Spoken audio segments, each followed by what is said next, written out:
नमस्कार साथियों। तो आज एक बहुत इम्पोर्टेंट मुद्दे पे बात करेंगे, एट पे कमीशन। जैसा कि आप लोग जानते हैं, एट पे कमीशन का गठन होते ही सारे डिपार्टमेंट अपने अपने सबऑर्डिनेट ऑफिसों को सुझाव लेने के लिए लेटर सर्कुलेट कर दिए थे। तो उसी तरह भारतीय थल सेना ने अपने थल सेना का जो एजुडेंट जनरल ब्रांच होता है, जिसे एजी ब्रांच बोलते हैं, उसने भी सारे यूनिटों को लेटर दिया और सजेशन मांगे। तो वहां से सजेशन आने के बाद रिपोर्ट कंपाइल किया गया है और प्रेजेंटेशन के रूप में आया है। अभी उसे देखते हैं कि क्या क्या प्रपोजल एथ पे कमीशन को भेजा गया है। तो उसी के इर्द गिर्द जो फाइनल पे कमीशन आउट होगा वो रहने वाला है। तो आइए हम अभी एक एक करके बोर्ड पे देखते हैं। एमएसपी बहुत इंपॉर्टेंट मुद्दा है। एमएसपी के ऊपर बात किया गया है। अभी जो प्रपोजल में दिया गया उसे हम बताएंगे। अफसर का 30,000, जेसीओज को 18,000, अदर्स रैंक को 12,000। ऐसे ही सेकंड पॉइंट है एमएससीपी। एमएससीपी पहले 10 साल 20 साल ऐसे करके 10-10 साल के गैप में एमएससीपी मिलता था। तो देखा गया कि सिपाही वगैरह रैंक से जो रिटायर होते थे 17 साल 18 साल नौकरी करके, तो उनको मुश्किल से मतलब एक एमएससीपी में वो चले आते थे, दूसरा भी नहीं मिल पाता था। तो जिसकी वजह से उन्हें फाइनेंशियल लॉस काफी होता था। तो इसको ध्यान में रखते हुए अभी प्रपोजल दिया गया है कि 6-6 साल में यदि एक रैंक में 6 साल सर्विस हो गया तो ऑटोमेटिक नेक्स्ट रैंक का फाइनेंशियल बेनिफिट मिल जाएगा। तो ये है एमएससीपी का। फैमिली एचआरए सीएपीएफ में जैसे होता क्या है, सेम जगह में सीएपीएफ पर्सन्स और डिफेंस पर्सन्स दोनों रह रहे हैं, लेकिन उनको कुछ स्पेशल अलाउंस मिलता है जो कि डिफेंस फोर्सेज में नहीं था। तो उसको सिमिलर करने के लिए प्रपोजल दिया गया है। सीए चिल्ड्रन एजुकेशन अलाउंस, इसको अभी शहर के हिसाब से डिमांड किया गया है। जैसे एक city Y city Z city होता है, हम लोग जानते हैं। तो हर जगह जो भी एजुकेशन फी होता है वो अलग अलग होता है। तो उसको ध्यान में रखते हुए अभी 6116 एक सिटी के लिए प्रपोजल दिया गया है। पोस्टल का है 18,352 रुपीज। पेंशन ये है फैमिली पेंशन जिसको बोलते हैं, ये 40% इसको इनहेंस करने के लिए बताया गया है, जिसका इसमें अमाउंट बताया गया है 22,134 रुपए।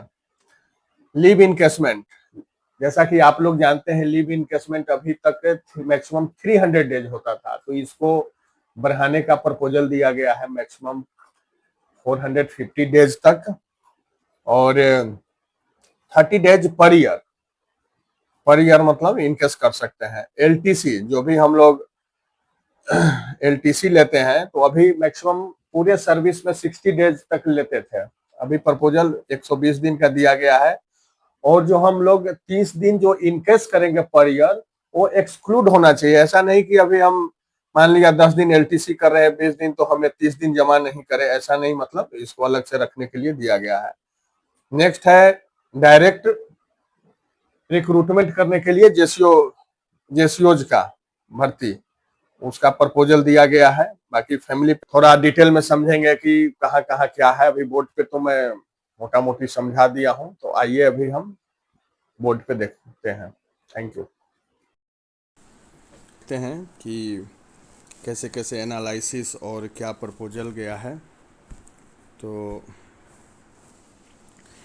ये है एजी ब्रांच 8 आर्मी पे कमीशन सेल द्वारा मिलिट्री सर्विस पे एज इन पे। हाँ, तो अभी हम देखेंगे एमएसपी के ऊपर बात किया गया है।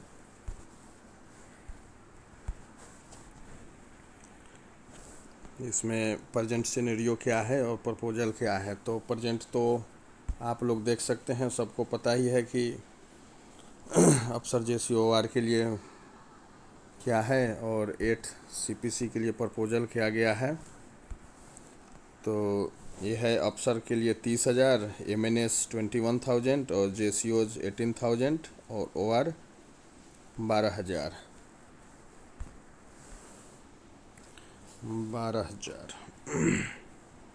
नेक्स्ट है एमएससीपी की बात किया गया है। MSCP scheme ensuring timely and assured finance advancement for defence forces person during addressing truncate carriers. इसमें होता क्या है कि बहुत लोग, जैसे ये देखिए, due to service condition more than 50% soldiers retired in rank of सिपाही। 17 से 19 साल में लोग रिटायर हो जाते हैं। तो पहले 10-10 साल का वो एमएससीपी बना रखा था, तो मुश्किल से 2 भी नहीं मिल पाता है लोगों को, जिसमें फाइनेंशियल काफ़ी नुकसान होता है। तो इसको देखते हुए अभी एमएससीपी 6 साल, 12 और 18, मतलब एक सिपाही भी यदि पेंशन जाने के पहले कम से कम 3 एमएससीपी मिल जाए उसको, जिससे फाइनेंशियल थोड़ा बेनिफिट होगा। या इसमें लिखा है completion of 6 years of continue service. यदि एक रैंक में 6 साल सर्विस कर लेता है तो ऑटोमेटिक नेक्स्ट प्रमोशन का बेनिफिट मिल जाता है। नेक्स्ट है M harmonisation in allowances and equal compensation with CAPF force. अब एक ही जगह में रहते हैं और सीएपीएफ वालों को, यानी पैरामिलिट्री में जो होते हैं, उनको कुछ स्पेशल अलाउंसेज मिलते हैं और डिफेंस फोर्सेज को नहीं मिलता था। तो उसको समान करने के लिए ये प्रपोजल दिया गया है। जैसे आप देख सकते हैं, defence forces be eligible for grant of family HRA at hard non military station. तो ये सब जो भी डिस्पेरिटी वगैरह था उसको ध्यान में रख के बनाया गया है। बाकी आगे देखते हैं। ये है जो भी शॉर्ट सर्विस कमीशन ऑफिसर होते थे डिफेंस फोर्सेज में, उनको पोस्ट रिटायरमेंट सिक्योरिटी यानी पेंशन के रिगार्डिंग प्रपोजल दिया गया है। जैसे ये देख सकते हैं, यूपीएस वगैरह में कवर करने की बात किया गया है।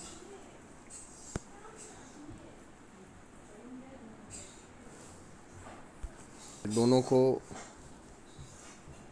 बैलेंस करने के लिए बात किया गया है। नेक्स्ट देखेंगे हम लोग, जो ग्रुप एक्स और वाई होता है, तो इसके बीच में मतलब जो भी ट्राई सर्विसेज में समानता लाने के लिए कहा गया है।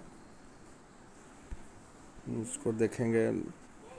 अभी ये जो ग्रुप एक्स और वाई है, इसको हटा के और स्किल बैंड लाने की बात कहा जा रहा है। अभी हम देखेंगे आर्मी में ग्रुप एक्स पे परसेंटेज बहुत कम है, 2.58%। नेवी में अप्रोक्स 18% के आसपास और एयरफोर्स में अप्रोक्स 50% बोल सकते हैं हम। तो ये सब को थोड़ा सा बैलेंस करने की बात किया जा रहा है। अभी आर्मी में ओनली टेक्निकल ट्रेड जो AICT अप्रूव्ड होता था उन्हीं को 6200 मिलता था। बाकी 2 बैंड बना रखे थे। दूसरे वाले को, जो जिनके पास AICT अप्रूव्ड डिप्लोमा नहीं था, उन्हें 3600 पर मंथ मिलता है।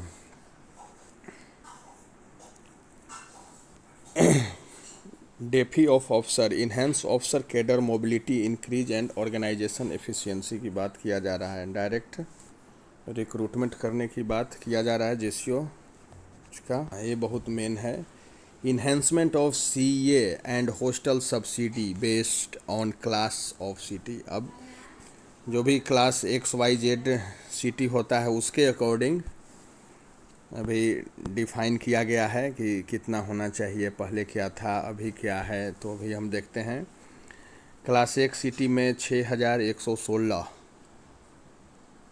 का प्रपोजल दिया गया है। हॉस्टल का है 18352। ऐसे ही वाई और जेड सिटी का देख सकते हैं, और ये बेसिक है जेड वाला। तो इसमें कैसे कैसे कैलकुलेशन किया गया है, इसका आप लोग डिटेल में देख सकते हैं। बाकी ये फैमिली पेंशन को इन्हेंस करने के लिए मतलब 40% से वो प्रपोजल दिया गया है।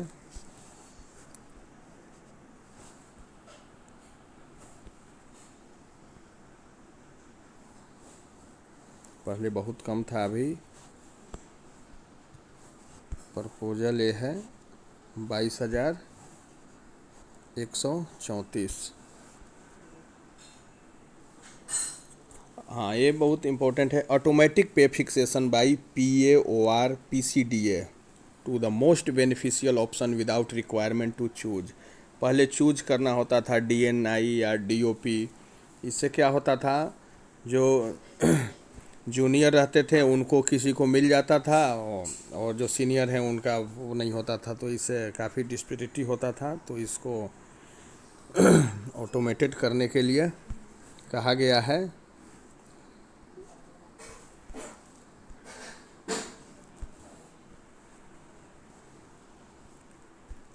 हाँ जी, ये बहुत इम्पोर्टेंट है भी। लीव अकोमुलेशन पहले 300 दिन तक था मैक्सिमम, अभी इसको 450 दिन करने की बात किया जा रहा है। On LTC be allowed for, LTC को 120 डेज करने के लिए कहा गया है। अभी देखते हैं कि प्रपोजल क्या है। प्रपोजल है लीव 450 दिन तक होना चाहिए, subject to maximum of 30 days, यानी एक साल में 30 दिन होना चाहिए।